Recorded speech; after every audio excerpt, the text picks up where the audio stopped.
Previously on Watch Symposium.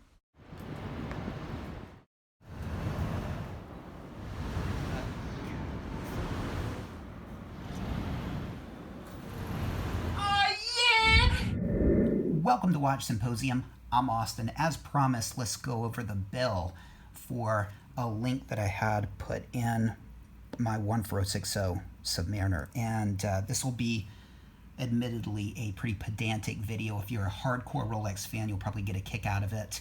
If you're a moderate watch enthusiast, it will probably be a little bit much for you. And if you're not even a watch person and you stumbled upon this video, you'll probably scratch your head that people like me exist. But yes, let's get into it. I got the watch back. It came in this plastic service case, and this is the service case they use for quick jobs and small jobs, sort of jobs that are less than, I'd say, 200 USD. You get a better case when you get an overhaul. It's kind of a suede-looking case, and again, this is plastic. It's got kind of a nice sleeve there where you can put documents, and you close it like you do Ziploc bags. And these go for about 10 bucks, 1,000 yen on the gray market. One of the worst things about them is this right here. This is a piece of styrofoam that goes in between the back of the watch and the bracelet to keep the bracelet from hitting the back of the watch. And it's just cheap. And, you know, this is Rolex. They could do a lot better. And they could come up with a dedicated piece of plastic that's green, that sort of matches this. This is the absolute worst part. And you kind of need it because you don't want the clasp hitting the back of your case. So that's something that they could definitely do better with. I had to keep the watch in this case for 2 hours while the kind of glue-like substance on the threads dried. So for 2 hours I had to keep it in this case and not wear it. All right. Now the bill and the receipt comes in this envelope, and you can see the Rolex logo there. Love colored logos, so the Rolex is in green and then the coronet is in sort of a gold color. And this is a nice envelope. It's self-sealing. It's got this little lip that just slides in there, and very nice. I noticed that's a little bent, and I think that might be my doing. I'm a little miffed about that, I must admit, but I think I'll live. All right, now this is the bill, and let's go up here. And all right, my address goes here. This is name, and last name is under there, and this is my first name, and this is Sama. Sama is like formal. It's like Mr. Okay, and you know, in conversation, people would say Austin San, but when it's written correspondence, this is the kanji it's used to pronounce Sama. You don't hear it a lot in conversation, but it's like the most formal of you know, Mr. Austin. This might be a customer number. I'd have to check my other receipts, but it'd be interesting to see if it's the same, and I have my own dedicated customer number. But that's what that is. I don't know how much I can be identified by these numbers, so I kind of cover them up, and I think it's better to be safe than sorry, as I tell my daughters.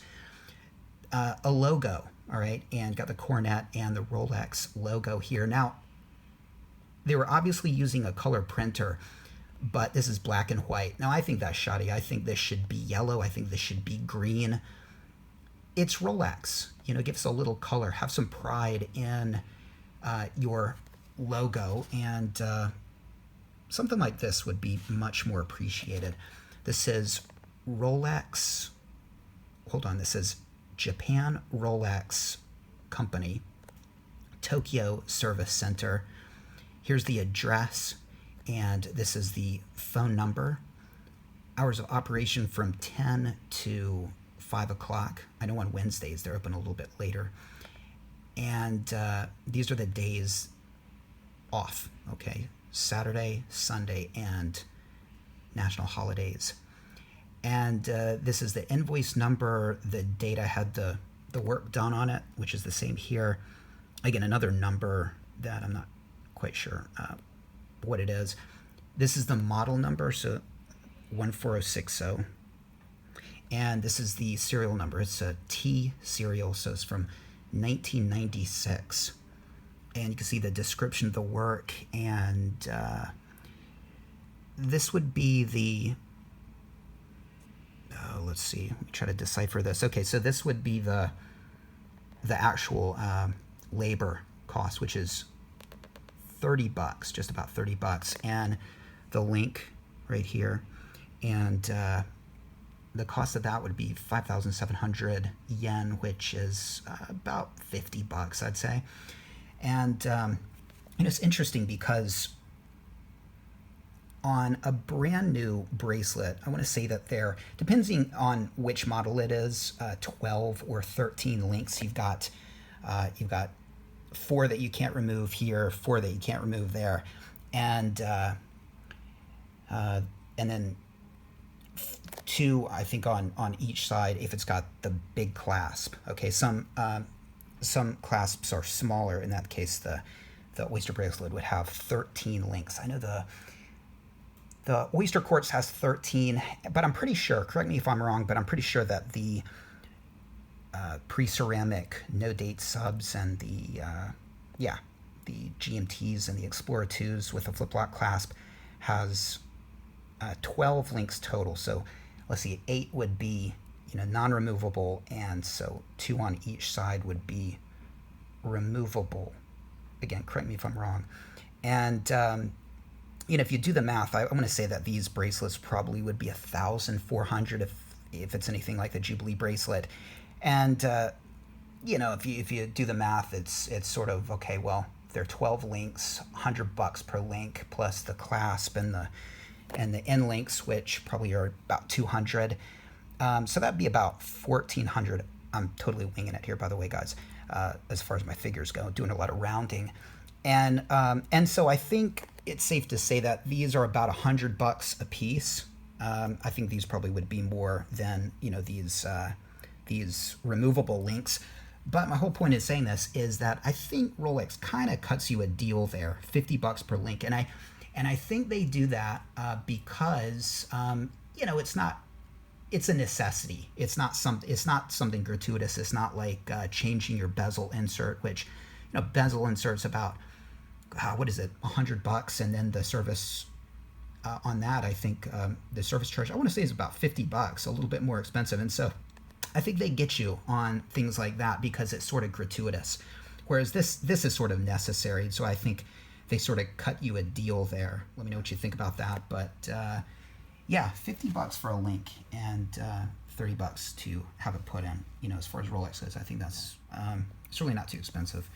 All right, and then you get the subtotal down here, and yep, so that's about $87, and no mail charge, and then the tax here in Japan is 10%, so that upped it to 9,570 yen, which is about $95 or so, and barcodes and whatnot. All right, and then you have the actual bill after you pay. Now this would be the receipt, okay? And so you've got the number. Again, they could do better with a colored logo.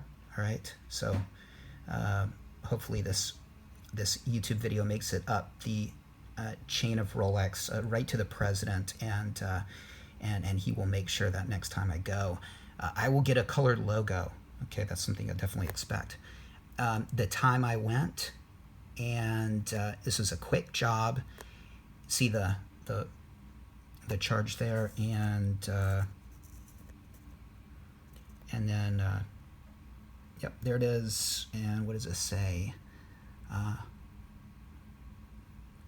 Credit. Okay, credit. Yeah.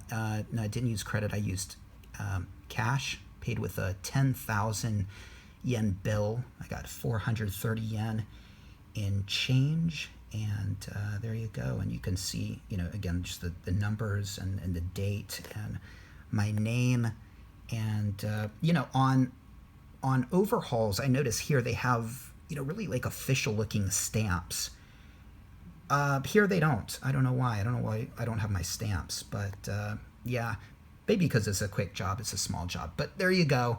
Let me know what you think. Always a fun experience going to RSC, and it's kind of nice having these documents, and it's just part of the history of the watch. So I always keep it, and I guess if I'm looking to sell a link, this and this bill right here would probably be kind of useful. All right, let me know what you think. Do you enjoy these pedantic videos? Well, I do, because I like the nuances and small details when it comes to Rolexes. Take care. Thanks for watching. I'll see you next time. For patrons only, be sure to catch my 3-hour feature-length film on the meaning and modality of the Rolex paper bag. If you haven't already, hit the like button. Be sure to throw a comment in the comment section. Coming up, we've got a couple of paid videos, one in which we pit two iconic watches against each other, another in which we talk about a Japan-only Rolex release. You're going to want to catch that, so be sure to subscribe.